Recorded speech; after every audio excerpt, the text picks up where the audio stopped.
नमस्कार, मैं हूं आपके साथ अनुष्का राय और आप देख रहे हैं एमपी फर्स्ट न्यूज।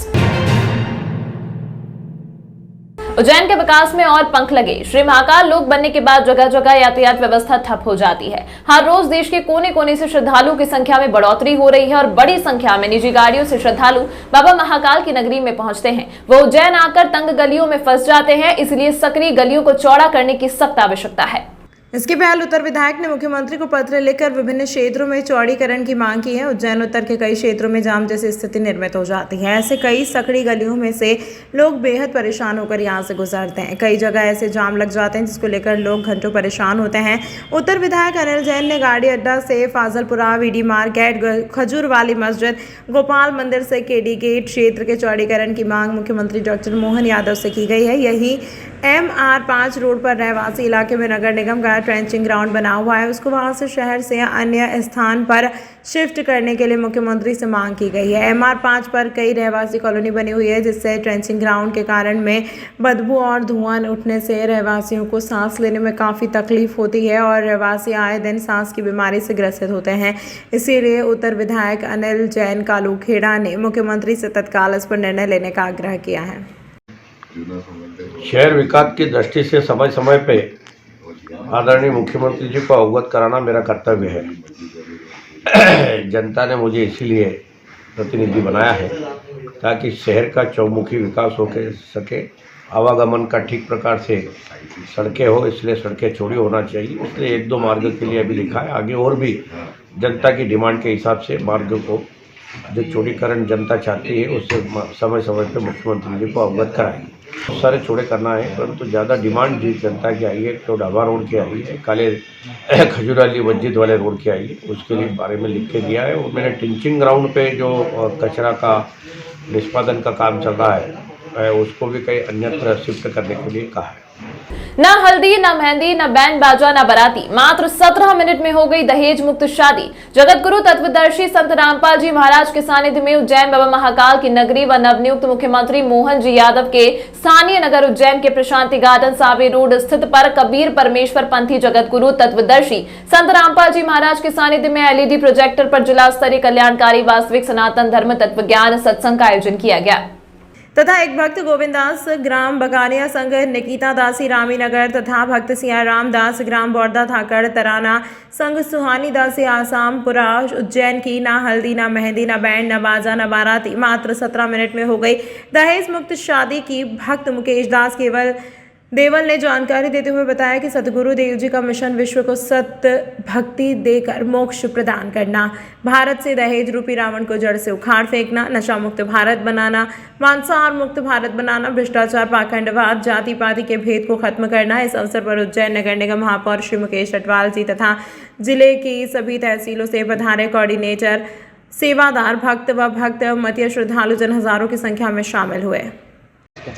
यहाँ पर जगत गुरु तत्वदर्शी संत रामपाल जी महाराज जी के सानिध्य में जिला स्तरीय सत्संग का आयोजन किया गया था, जिसके अंदर 2 भक्तों की मात्र 17 मिनट के अंदर, जिसके अंदर ना हल्दी, ना मेहंदी, ना बैंड, ना बाजा, ना बाराती, किसी प्रकार का कोई दिखावा नहीं किया गया और बहुत ही शांतिपूर्वक मात्र 17 मिनट के अंदर दहेज मुक्त शादी का संपन्न हुई 2 जोड़े की, जो एक तराना तहसील से हैं और एक उज्जैन तहसील से। 17 मिनट में गुरुवाणी होती है और गुरुवाणी के अंदर सारे देवी देवताओं की आहुति दी जाती है, उनके मतलब कि आह्वान किया जाता है और उनके परमेश्वर की साक्षात्कार में ही मतलब कि रमणी होती है, जो उनका जीवन बिल्कुल सुखमय जीवन चले। आज कार्यक्रम के अंदर उज्जैन जिले की सभी तहसीलों से सभी कोऑर्डिनेटर, सेवादार पधारे हैं, सारी संगत पधारी हैं, भक्त भक्तिमतियाँ हजारों की तादाद में पहुँचे हैं और हमारे उज्जैन नगर निगम महापौर श्री मुकेश अटवाल जी भी पधारे हैं। क्या नाम है आपका?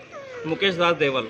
सर, हमारे संत रामपाल जी महाराज जी के ज्ञान आधार से और उनने जो समाज में जो कुरीतियाँ चल रही है दहेज के ऊपर, जो दहेज के कारण कई बेटियां मतलब कि फांसियों से लटक जाती है, कई प्रताड़ित होती है, तो ऐसे में हमारे सतगुरु देव जी ने ऐसे दहेज रहित विवाह ये हमारे सतगुरु देव जी ने उनकी सानिध्य में हुआ है और हमें इससे बहुत खुशी है, बहुत उत्साह है और हम सर्व समाज को ये संदेश देना चाहते हैं कि आप भी ऐसे ही दहेज रहित विवाह करें।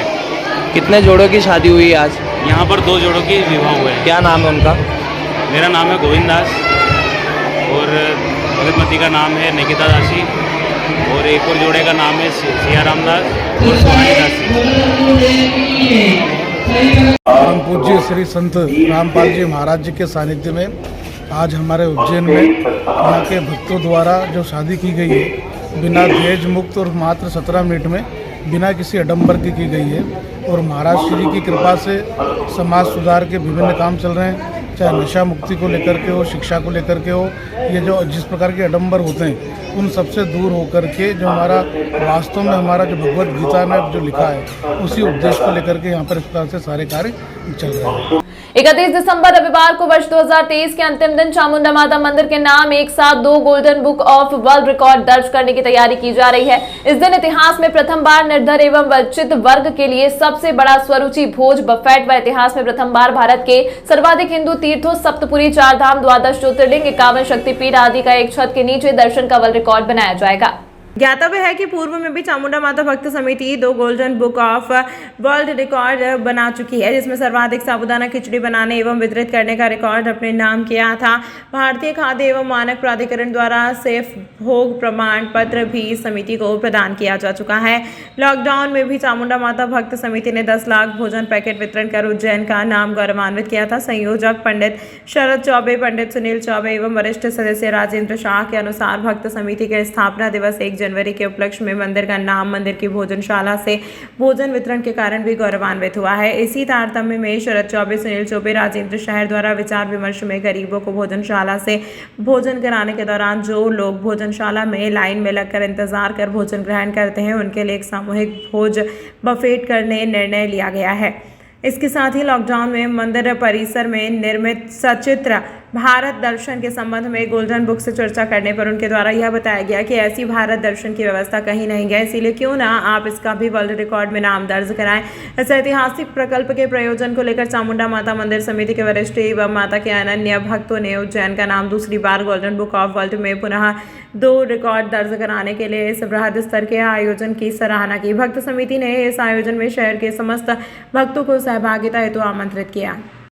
जी, चामुंडा माता मंदिर भक्त समिति 1 जनवरी को अपने स्थापना दिवस के उपलक्ष्य में प्रतिवर्ष 56 भोग एवं आकर्षक श्रृंगार करती आ रही है तथा मंदिर समिति द्वारा जो भोजनशाला चालू की गई है उसके अंतर्गत एक नया विचार आया कि क्यों न भोजनशाला में जो लोग लाइन में लग के भोजन करते हैं उनको बफेट के रूप में भोजन कराया जाए।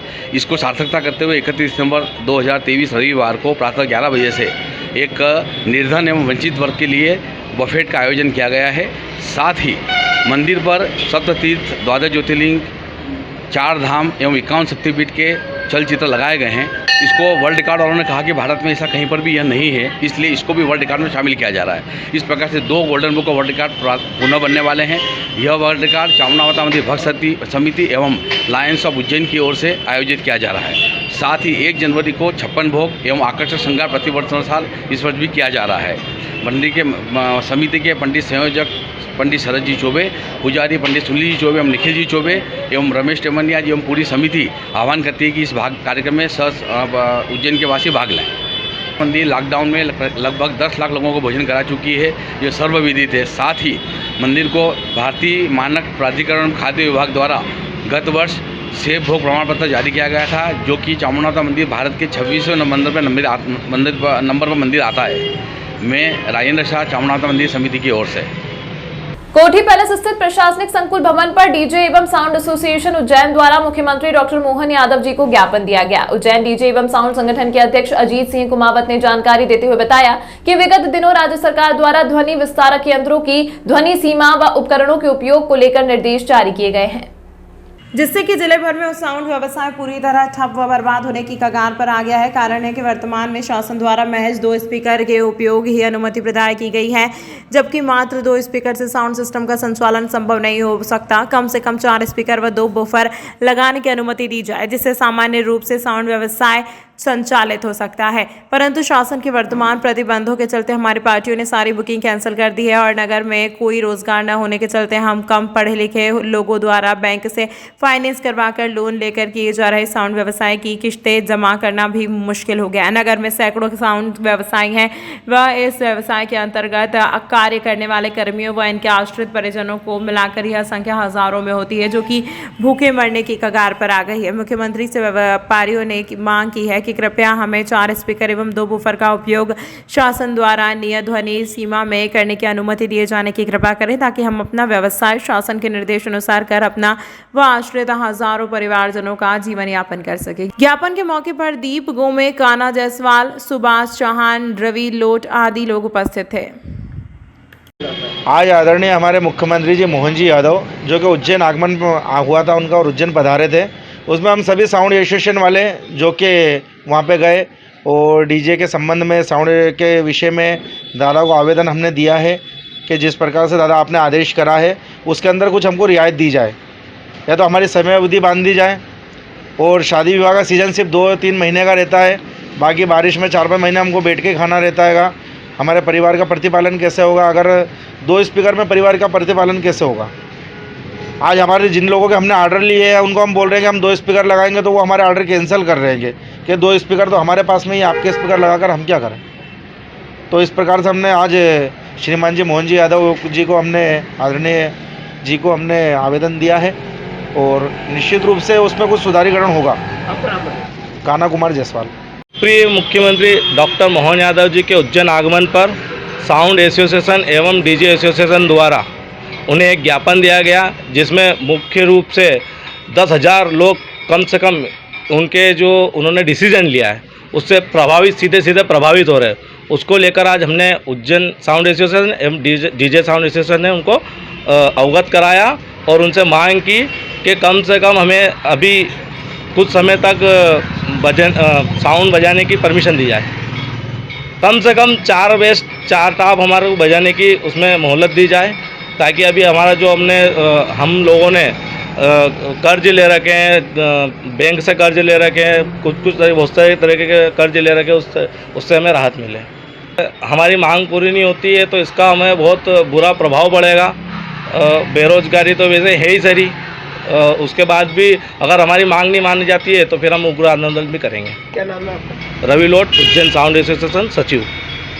एमबीबीएस की छात्रा ने अपनी पहली सैलरी से महाकाल बाबा को चांदी का मुकुट चढ़ाया है। अजमेर की छात्रा ने महाकाल के चरणों में मुकुट अर्पित किया है। बाबा महाकाल का आशीर्वाद लेकर लाखों श्रद्धालु मंदिर से मन में मनोकामना लेकर जाते हैं और मनोकामना पूरी होने पर पुनः मंदिर आकर महाकाल के दर्शन करते हैं और मनचाही भेंट अर्पित करते हैं।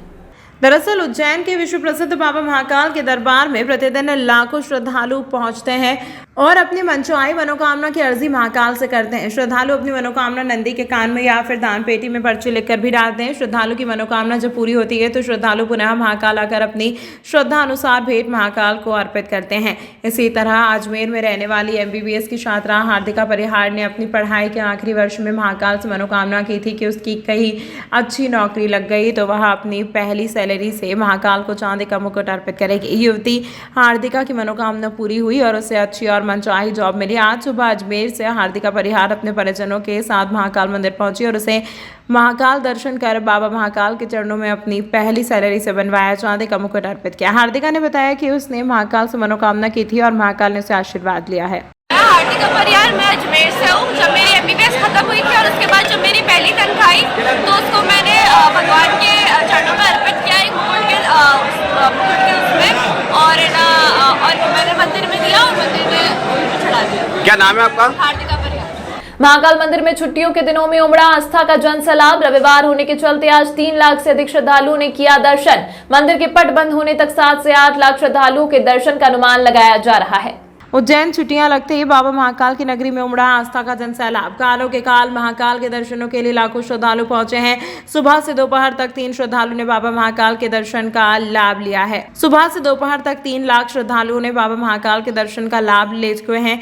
700 सीसीटीवी कैमरों के माध्यम से महाकाल मंदिर के कंट्रोल रूम से महाकाल मंदिर प्रशासक संदीप सोनी व सहायक प्रशासक सहित अधिकारी मॉनिटरिंग की जा रही है। मंदिर प्रशासक ने बताया कि श्रद्धालुओं को आसानी से बाबा महाकाल के दर्शन हो सके ऐसी व्यवस्थाएं की गई हैं। सुरक्षा की दृष्टि से सीसीटीवी कैमरे लगाए गए हैं।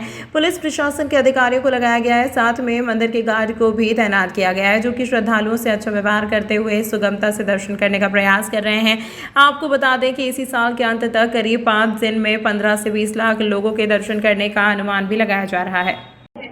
देखिए, ये चूँकि पहले से था कि जैसे ये दिसंबर एंड शुरू होता है, एक बहुत बड़ी छुट्टियां रहती हैं और पूरे देश से लोग महाकाल बाबा के दर्शन करने आते हैं। इसलिए महाकाल प्रबंध समिति, जिला प्रशासन, पुलिस प्रशासन के द्वारा पूरा प्लान बनाया गया कि जब भीड़ आएगी तो उसमें किस प्रकार से लोगों को दर्शन कराए जाएंगे। जैसे कल माननीय मुख्यमंत्री जी के भी निर्देश हैं कि जितने भी दर्शनार्थी आ रहे हैं, श्रद्धालु आ रहे हैं, उनको सुगम और जल्दी से जल्दी दर्शन होना चाहिए। इसी कॉन्सेप्ट पर पूरी व्यवस्थाएं की गई हैं। यदि आप देखें कि व्यक्ति कहीं से भी आ रहा हो, वो त्रिवेणी से आ सकता है, बेगम बाग के पास में जो हमारा सरस्वती शिशु मंदिर है 1 नंबर गेट से आ सकता है वो, या फिर त्रिवेणी से या बड़ा गणेश से आ सकता है। तो इस तरफ कहीं से भी आता है, अल्टीमेटली वो मानसरोवर पहुँचता है। सभी जगह पर जो जूता स्टैंड की व्यवस्था होनी चाहिए वो है। सभी जगह पर जैसे आप जूते उतारते हैं तो बैटिंग की व्यवस्था होनी चाहिए, वैसी व्यवस्था है। और जो सिक्योरिटी हमारी ज़्यादा लगी हुई है, जिससे कि मंदिर तक व्यवस्थित तरीके से आसानी से श्रद्धालु पहुंच जाए। आप जैसे मंदिर में मानसरोवर से एंटर करते हैं तो वहां पर लाइन चलाने के लिए पानी की व्यवस्था है और दूसरी यूटिलिटीज़ हैं। जब आप, और कोशिश हमारी पूरी रहती है कि हर व्यक्ति के दर्शन 2 बार हो जाए। आप कार्तिक मंडपम में आएंगे, दर्शन करेंगे, फिर नीचे गणेश मंडपम से दर्शन करके बाहर निकलें। इस पूरी जगह पर जो हमारा रेगुलर डिप्लॉयमेंट रहता है उससे लगभग 1.5 गुना हमारा डिप्लॉयमेंट है, चाहे वो लाइन चलाने वालों का, सिक्योरिटी का हो, और जो हमारे मंदिर या बाहर के ऑफिसर्स हैं वो। साथ ही जगह जगह पर हमने लड्डू प्रसादी के लिए काउंटर खोले हुए हैं कि सभी लोग आते हैं। नॉर्मल डेज में लगभग 30 क्विंटल के आसपास, 35 क्विंटल के आसपास लड्डू प्रसादी जाता है। अभी वर्तमान में 55 से 60 क्विंटल जा रहा है, तो उसके लिए भी स्टॉक बनाकर रखा गया हुआ है। जगह जगह पर साइनेज लगाए गए हैं और निश्चित रूप से आने वाले दिनों में जो 30-31 तारीख का रहेगा, 1 तारीख का रहेगा, वो संख्या बहुत ज़्यादा होने की उम्मीद है और उसी प्रकार से उसकी प्लानिंग की जा रही है। जगह जगह पर बाहर की तरफ भी साइनेज लगाए जाएंगे कि किस प्रकार से आपको महाकालेश्वर मंदिर में आना है, कहाँ पर जूता स्टैंड है, ये जो भी अंदर पूरा लगा हुआ है। 1 तारीख के लिए एक बड़ी सी प्लानिंग की जाएगी, जिसके बारे में सूचना आने वाले दिनों में आप लोगों के माध्यम से सभी को दी जाएगी। बस पार्टी की कंडीशन देखिए, हाँ, ये बहुत इंपॉर्टेंट हो जाता है कि यदि हम आज सुबह की बात करें तो लगभग 15 से 20 हज़ार लोग चलित भस्म आरती में थे। भस्म आरती बाबा महाकाल की हर व्यक्ति करना चाहता है, लेकिन जो बिठाने की व्यवस्था हमारी वो 2000 लोगों की है।